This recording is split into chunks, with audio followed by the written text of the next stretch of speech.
Across the continent, Africa's children continue to face some of the most urgent human rights challenges.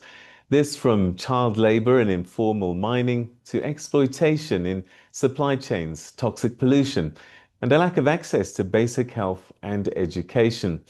During the current 46th Ordinary Session of the African Committee of Experts on the Rights and Welfare of the Child, new data is being revealed that very few African governments have actually integrated child rights into their national plans on business and human rights. And this is despite growing corporate involvement in sectors affecting children's lives. Well, to help us unpack what this means for children from Lusaka to Lagos, from Bamako to Bujumbura, from Cape Town to Cairo, we're joined by Dr. Musa Kika, the Executive Director of the Institute for Human Rights and Development in Africa. And this is a leading Pan-African organization that works with communities and brings cases before African human rights bodies. Dr. Kika, thank you very much indeed for joining us on Channel Africa. Absolute pleasure, Peter. Thank you for having me.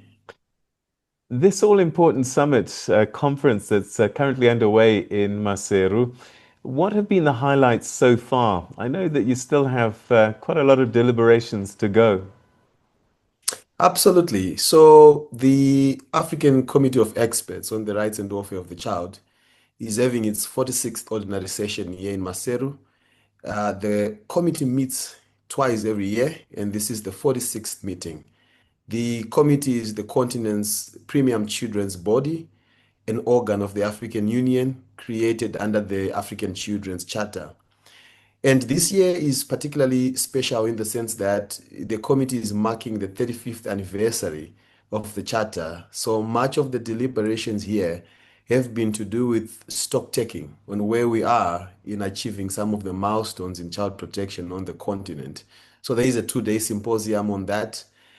We have a record number of child participants this year, which is quite remarkable because this is a committee on children's rights.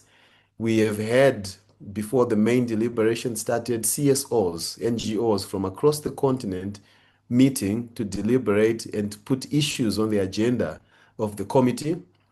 And this year we have had 6 member states of the African Union submitting reports to the committee. These are called state party reports. Every country that has ratified the charter is mandated to submit reports regularly to the committee, articulating the state of child protection in a particular country and challenges, and reporting it sort of taken a dip a bit, but this year we are seeing reporting rising up again.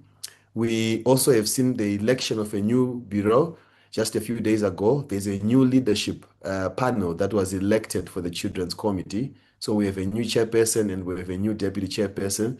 So Peter, those are some of the highlights here, and we are just seeing a bit of reinvigoration of some of the processes of the committee, and deliberations continue all the way to the 6th of December.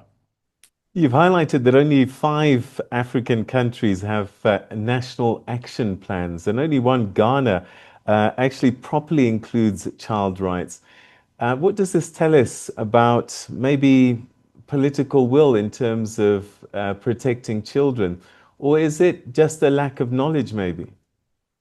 Yes, so just before the committee session started here, we launched a report as the Institute for Human Rights and Development in Africa, where we were looking at how countries are mainstreaming children's rights in their national action plans on business and human rights. And the outcomes are quite staggering. 5 out of 55 countries have national action plans on business and human rights.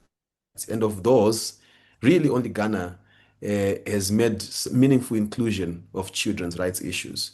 What it means is that Africa is still a long way to go in terms of protecting its children from harmful business practices. You will be aware that globally, there is no binding instrument that mandates business enterprise to act in certain ways in terms of protection of human rights. What we have is a voluntary instrument called the UN Guiding Principles on Business and Human Rights. It's voluntary in the sense that it's not mandatory to comply with it. Governments are not necessarily required to take certain binding steps to implement it.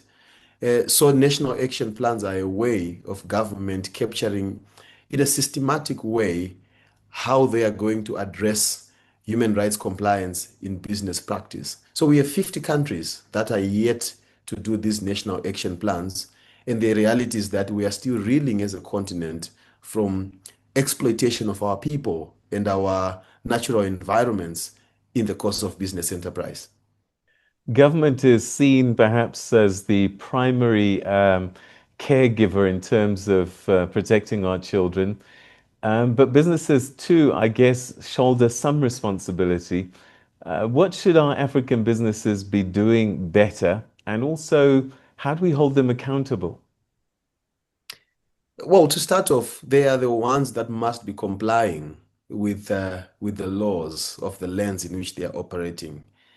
You have laws around business, company laws. You have laws around labor laws. You have laws around environmental protection. You have laws around consumer protection. Yes, we might not have binding legislation around human rights and business per se in our countries, but we still have provisions scattered across various statutes. Businesses must comply with those voluntarily. They don't necessarily need the government on their backs all the time, although it's necessary. But it's important for businesses to just be ethical and recognize their legal obligations. Businesses must engage in ethical practice. They must desist from harming children in terms of how they interact with the environment, how they interact with children as consumers of services and products, but also as employees. Businesses are not supposed to be employing children in ways which are prohibited. They are supposed to take care of the environments in which they operate. Without taking care of the environments, there is no sustainability. Sustainability of the businesses themselves, but also the environments in which they are working and extracting. Businesses are supposed to meet their fair share of legal obligations in terms of paying taxes and whatever licenses that are due to the governments that they operate in. Only then are governments able to really take care of their populations and continue to regulate the very same businesses in a way that's conducive, that's enabling to those businesses. So these are just some of the ways, Peter, in addition to obligations that governments also have. You mentioned environment a few times there, and I think beyond just children working in harmful environments, I guess the environments where children live that are close to these businesses is equally important, and that it shouldn't just be seen as an environmental issue, but a human rights, child rights issue. So what happens is when businesses pollute or corrupt or destroy or damage environments in which they operate, they are harming children, both directly and indirectly. Children live in those environments. What we have seen across the continent, children being born with deformities because of environments which are polluted by toxins from mining activity, from manufacturing activity. We have seen children suffering developmental challenges.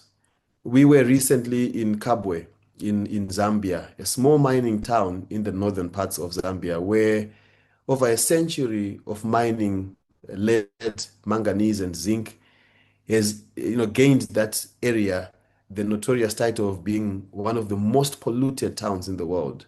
So much lead content in the soil to the points that it's not a habitable environment, but people are still living there. Children are being born with deformities. Children are having developmental challenges. They can't learn properly. They can't concentrate. These are some of the harmful effects of the toxins. Elsewhere, in places like Togo, phosphate mining is affecting children. Their health is being harmed.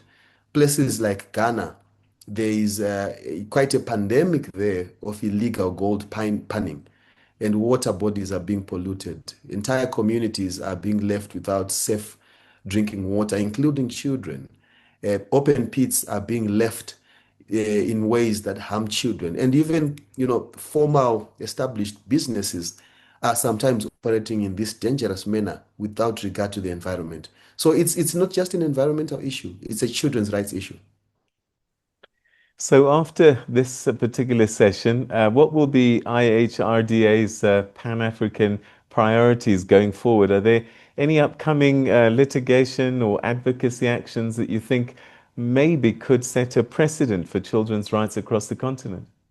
So, firstly, we are going to do as much as we can to push through the report that we have just launched so that the committee takes on the responsibility to sensitize and demand from governments to put in place national action plans in business and human rights that protect children. We are also going to be, as IHRDA, engaging governments directly, particularly among the 50 countries that have no national action plans, to institute processes that would lead to the development of child-sensitive national action plans on business and human rights. Elsewhere on the continent, we will keep engaging governments either in dialogue or in litigation around harmful situations that we think governments need to take corrective action. I have already spoken about the illegal gold mining situation in Ghana, the phosphate mining in Togo, the lead poisoning situation in Kabwe in Zambia. We have been to all these places as IHRDA. We have seen firsthand what's happening. We have been engaging with local partners there. And our aim is to bring accountability on the part of government. Because at the end of the day, yes, businesses are operating, but if governments do not enforce their own laws, then businesses will have free reign. If governments don't protect their citizens, no one will, because governments are the primary duty bearers in terms of protecting children.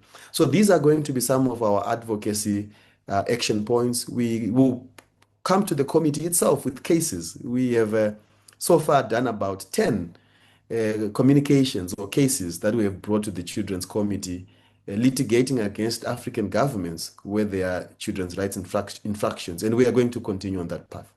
Perhaps finally, we talked about government, we talked about business responsibilities. What can we do as ordinary Africans in our communities, in our civil society groups, churches, wherever, that we can do to protect our children? Yes. So, as I mentioned earlier, parents and by extension communities that are in local parentis, they are the primary duty bearers when it comes to children's rights and child protection. We ought to be vigilant as individuals, vigilant in the sense of seeing, identifying where there is harm to children and their rights, and speaking out and engaging responsible authorities, demanding accountability on the part of governments and business. The nature of rights in general, not just children's rights, is that rights have to be demanded. Where communities and societies are not speaking out, violations thrive in silence, particularly when it comes to business. Because what you find is collusion sometimes between governments or politicians and business enterprise. You find corruption, you find illicit activities that seek to undermine the welfare of children and communities. So we have to be vigilant. We have to make sure that we are identifying harms, we are speaking out, and we are demanding action, including litigation if necessary, beyond just engagement. Dr. Musa Kika, the Executive Director of the Institute for Human Rights and Development in Africa. Thank you very much indeed for joining us on Channel Africa today. Absolute pleasure, Peter. Thank you so much for your time.